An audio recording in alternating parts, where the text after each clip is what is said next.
Every February, we come together to celebrate Black History Month. It's the one time we gather to singularly honor our African American heroes and sheroes who have come before us, whose shoulders we stand upon, and those who in many cases have lost life, limb, or liberty, so that we could be together in a room such as this, making decisions for all people such as this in our Commonwealth. This is a privileged place, a place where we are called to not only live the legacies of our change makers and champions, but also to evolve them. And we do this by moving beyond our fear of change, our fear of transitioning power dynamics, and our fear of losing a seat at the table as we expand the table to include others, and our fear of losing control. We simply owe at least that much to them for their sacrifice that benefits all of us, not just African Americans. We owe this most importantly to our children. And speaking of our children, boy, do they give us hope. Hope for a brighter and better future. Hope because they know that how we've always done things isn't necessarily how we should always do things. Hope because they are seeing what has been in the shadows but is now in the light, and they are questioning, no, demanding their birthright at the table, in the classrooms, in the boardrooms, in our communities, and yes, even in this body politic. Despite the generational challenges, our African American children continue to rise to new heights with better opportunities and access to these opportunities, even though the playing field remains unequal. As a mother, I think of how we as parents of our Black sons and daughters must have the talk. Many of you know what the talk is because you've received it yourselves or you've had to give it to your children. Honestly, I resent that we even have to have the talk.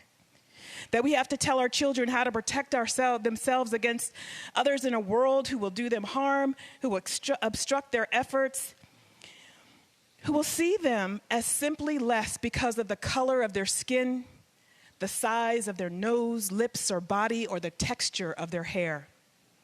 Imagine with me for a moment having to walk through the world knowing that the very things that make up part of who you beautifully are and were born to be are the very things that make you a target of someone else's hate or oppression.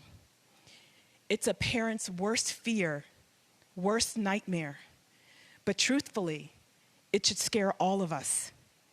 How we care for and educate our children impacts and shapes the world we live in. It shapes our worldviews and what we find acceptable or not in society.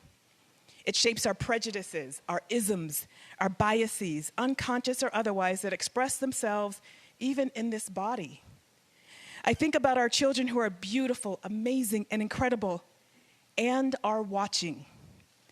I think about who inspires them, and I think of children like Ruby Bridges, who at the age of 6 was the youngest among a group of African American students to integrate schools in the South. I think of Claudette Coven, the 16-year-old who refused to give up her seat well before Rosa Parks did. Imagine the fear. Imagine their parents' fear. But also, imagine the courage they had to summon to fulfill a promise and a dream to make our nation better for all of us. To change the narrative that African Americans are not less than equal. That they are equally human. We still see vestiges of this today, Mr. Speaker, because you see, it's so easy to demonize, oppress, abuse, or neglect a people when they are not seen as equal and human, and when they are not seen as deserving the same rights and liberties as everyone else. And Mr. Speaker, I'm speaking about history, of course, and although we've come a long way, I'm also speaking about our present. I would love to say and to sing we have overcome, but the tragedies of our lifetimes, as recently as the murder of Tyree Nichols, tells us there is still more to do. So with hope, I go back to our children. Ruby and Claudette are shining historical examples that look like our kids today.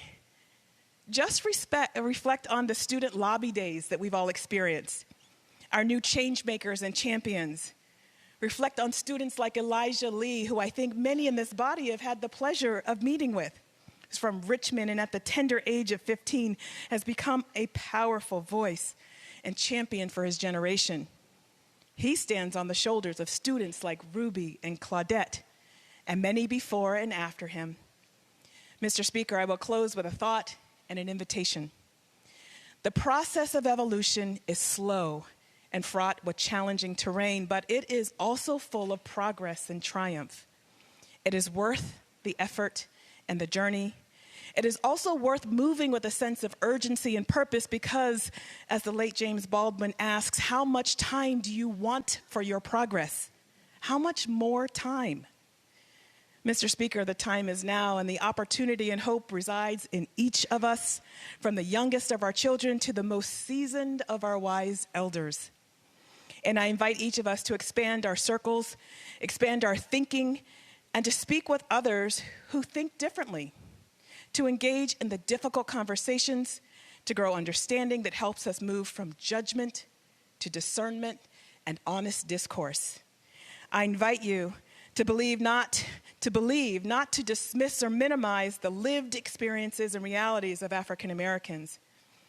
For how we treat a people, so goes our Commonwealth and our nation. Thank you, Mr. Speaker.